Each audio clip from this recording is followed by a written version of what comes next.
সাংবাদিকবৃন্দ, আসসালামু আলাইকুম।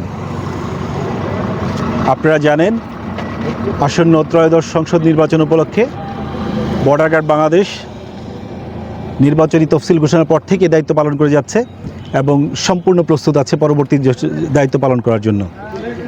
আমরা আমাদের এই দায়িত্ব পালনে সরকার এবং নির্বাচন কমিশন কর্তৃক যে সকল দায়িত্ব দিচ্ছে এবং সেই দায়িত্ব মাথায় রেখে আমরা সম্পূর্ণ নিরপেক্ষ, পেশাদার এবং নিষ্ঠার সাথে দায়িত্ব পালন করে যাচ্ছি। ঠাকুরগাঁ সেক্টর, বিজিবি সেক্টর এর দায়িত্বপূর্ণ এলাকা হলো ঠাকুরগাঁ, পঞ্চগড় এবং নীলফামারী জেলা। এই তিন জেলায় আমার 3টে ব্যাটালিয়ন দায়িত্বপ্রাপ্ত থাকবে।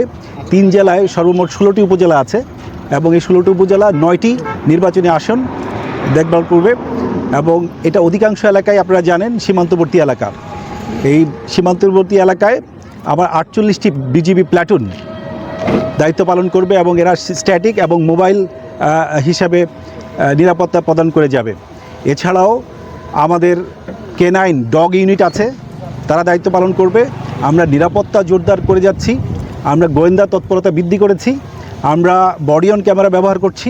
এছাড়াও আমরা ড্রোন দিয়েও আমাদের পর্যবেক্ষণ চলমান রেখেছি এবং আমরা আমাদের দায়িত্ব পালন করে যাচ্ছি।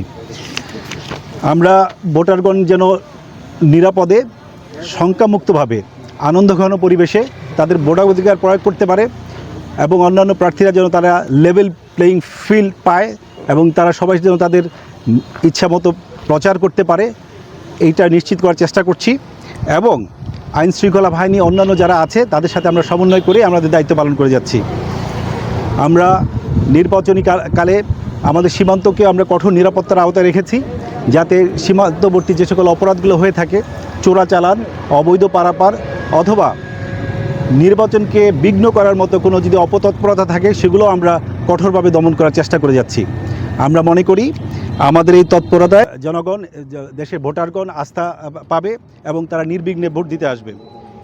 বিজিবি সংবিধান এবং আইনের আলোকেই দায়িত্ব পালন করবে এবং জনগণের আস্থা বজায় রেখেই দায়িত্ব পালন করবে।